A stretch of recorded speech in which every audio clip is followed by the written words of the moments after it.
కోసమే ఈ మాటలు మాట్లాడుతున్నట్టుగా అనిపిస్తూ ఉంది. ఇటీవల ఒక సినిమాకి సంబంధించి ఏదో ఒక వ్యక్తి ఏదో ఒక బూర్తి పాట పాడిండని ఈ మధ్యన కేసులు అవుతా ఉన్నాయి. అది ప్రచారంలో భాగంగా పాడానని ఆ వ్యక్తి మాట్లాడడం జరిగింది. అదే విధిగా ఇప్పుడు రేవంత్ రెడ్డి గారి మాటలు కూడా చూడాల్సి వస్తుంది.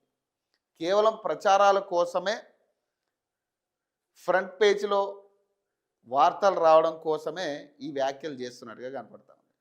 ఇప్పుడు కేసీఆర్ని తిట్టొద్దని మేము అనట్లే.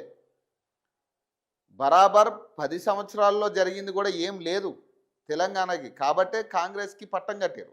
కానీ కాంగ్రెస్ వచ్చిన తర్వాత కూడా అదే కేసీఆర్ని తిట్టి, అదే కేసీఆర్ ప్రభుత్వంలో జరిగిన అన్యాయాల గురించి 2 సంవత్సరాలు 3 సంవత్సరాలు మీరు మాట్లాడుతుంటే ఇక ప్రజలకు కూడా విరక్తి పుడతా ఉంది. అసలు ప్రభుత్వం మనం ఎందుకు తెచ్చుకున్నాం, వీళ్ళు ఏం మాట్లాడుతున్నారు, అసలు ఏంది పరిస్థితి అనే కాడికి ఉంది. ఒక ముఖ్యమంత్రి మాట్లాడితే యావత్ తెలంగాణ ప్రజలు చూసేటట్టు ఉండాలి. చిన్న నుంచి పెద్ద వరకు కూడా అరే ముఖ్యమంత్రి గారిని చూసి మనం నేర్చుకోవాలి. అరే ఏమైనా మాట్లాడుతున్నాడా, ఏ సబ్జెక్ట్ మాట్లాడినా కూడా చాలా అనర్గళంగా మాట్లాడుతున్నాడు అనే కాడికి ప్రజలు అనుకోవాలి.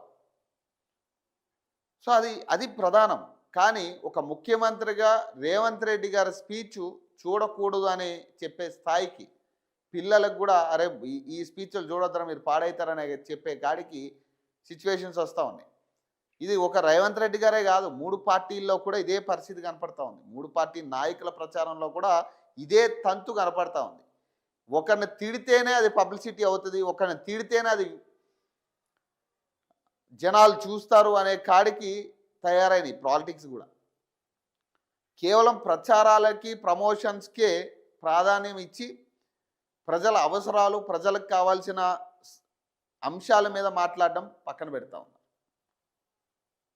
సో తద్వారా ఏమవుతా ఉంది, హైలైట్ మొత్తం కూడా వీళ్ళు కేసీఆర్ని తిట్టిందో, లేదా బండి సంజయ్ని తిట్టిందో, లేదా ఇంకొకరిని తిట్టిందో ఇవే కనపడతా ఉన్నాయి. అదే పరిస్థితిలో కేటీఆర్ కూడా ఇప్పుడు రేవంత్ రెడ్డి తిట్టిందే ఫ్రంట్ పేజీలో టైటిల్ వస్తుంది. ఇట్లాంటి సిచ్యువేషన్స్ రాజకీయాలు కూడా టోటల్గా ఏ సర్టిఫికేట్ సినిమాలో తయారైంది. ఇక ఇంతకన్నా చెప్పలేని పరిస్థితిలో ఉంది ఇప్పుడు. సో ఇప్పుడు ప్రధాన వార్తలు కూడా